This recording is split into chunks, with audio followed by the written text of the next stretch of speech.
નમસ્કાર, મંતવ્ય ન્યૂઝમાં આપનું સ્વાગત છે। ન્યૂઝ લાઈવ સાથે હું છું હિનલ।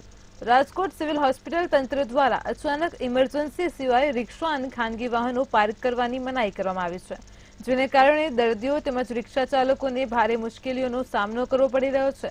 જો કે આ નિર્ણય હોસ્પિટલમાં થતી ટ્રાફિક સમસ્યા દૂર કરવા માટે લેવામાં આવ્યો હોવાનો તંત્ર દ્વારા દાવો કરવામાં આવ્યો છે, તેમજ જરૂર પડે અમુક રિક્ષાને પાર્કિંગની મંજૂરી આપવા માટે વિચારણા કરવામાં આવી રહી હોવાનું પણ જણાવ્યું છે।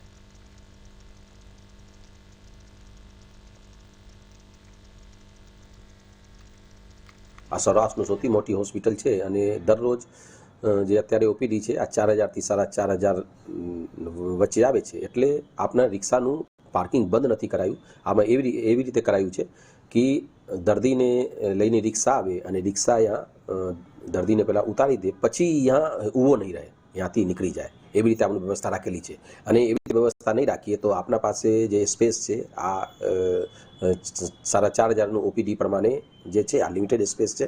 એટલે આમાં આપનું જે પાર્કિંગ રાખીએ પછી દર્દીનું અથવા દર્દીનું સગાનું અસુવિધા થાય, આ માટે આપનું ટેમ્પરરી અત્યારે એવી રીતે અરેન્જમેન્ટ કર્યું છે।